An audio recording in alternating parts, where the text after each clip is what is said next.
Novak Djokovic crashes U.S. Open and silences crowd to knock out Taylor Fritz Flushing Meadows. New York. The Novak Djokovic impersonator who played the first 3 rounds of the U.S. Open on his behalf has left the grounds.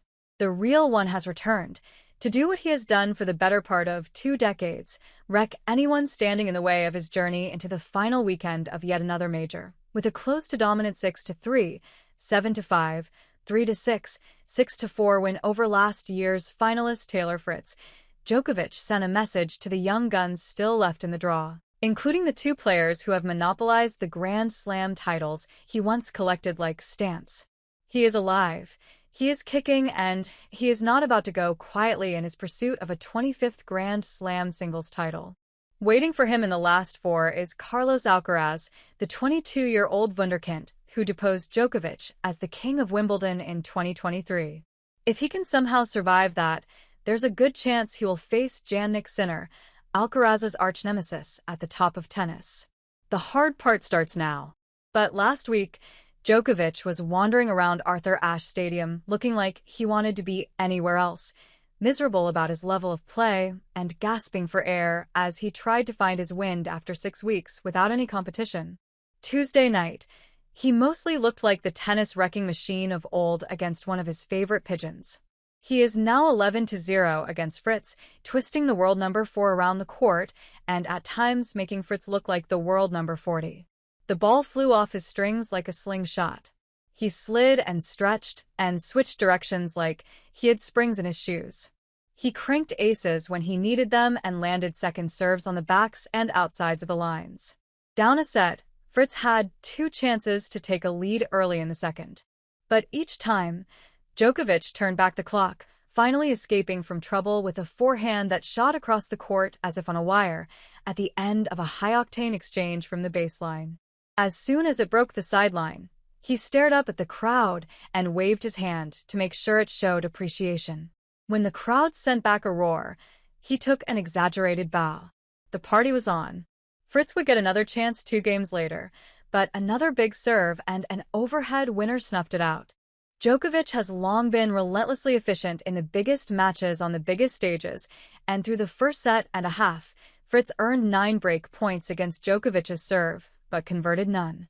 Djokovic earned just 5 but converted 2, getting the edge in the second set off a sloppy forehand from Fritz, whose rally tolerance dropped as his frustration rose, something Djokovic has seen countless times in his career as he tortures opponents into exceeding their limits. As if by remote control, they do it to themselves. Fritz ruminated 2 on the decisions he made with slight openings, 0-15, 0-30, 15-30, that don't register on the breakpoint record. "I was just converting and playing these points just really poorly," he said in his news conference. When Fritz finally broke through as Djokovic tried to serve out the second set, Fritz gave him the edge right back, double faulting twice and playing his worst game of the night. When the American netted a short backhand on Djokovic's first set point, Djokovic blew 3 kisses to the crowd on the way to his chair, and that was basically that. He has lost a match just once after winning the first 2 sets to Jürgen Meltzer 16 years ago. Now, at 38, Djokovic has landed in his 4th Grand Slam semi-final of the year. He beat a player half his age to open the tournament. Fritz is more than a decade younger than him. And even Alcaraz, the 22-year-old Spanish dynamo with a buzz cut who has played untouchable tennis for 5 matches in New York, has recent memories of the Djokovic fever dream to wipe away. Alcaraz was in the ascendancy against Djokovic in the Australian Open quarterfinals when Djokovic tore his hamstring.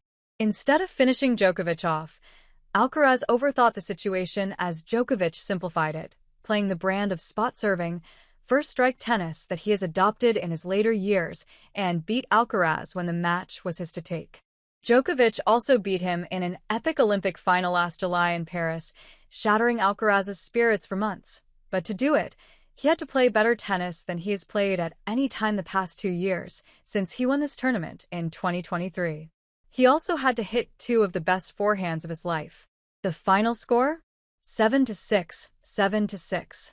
Djokovic is a year older now, and often looks much older than that. A week ago Sunday, he looked lethargic and slow, and had a nasty blister on his foot. Last Friday, he tweaked his back and looked hobbled. Sunday night, he had a trainer massaging his shoulder and neck and inspecting other body parts, but his feel for the ball was back, and by the end, he was stutter-stepping across the court once more. Hey friends, if you enjoyed this video, don't forget to give it a like. Got a question, opinion, or suggestion? Drop a comment below. I read all of them, and I often feature interesting ones in my next videos. And most importantly, for more exclusive boxing highlights and celebrity news, make sure to subscribe to the channel and hit the notification bell so you never miss an update. Your support helps us grow and keep bringing you awesome content. See you in the next video. Stay safe and take care.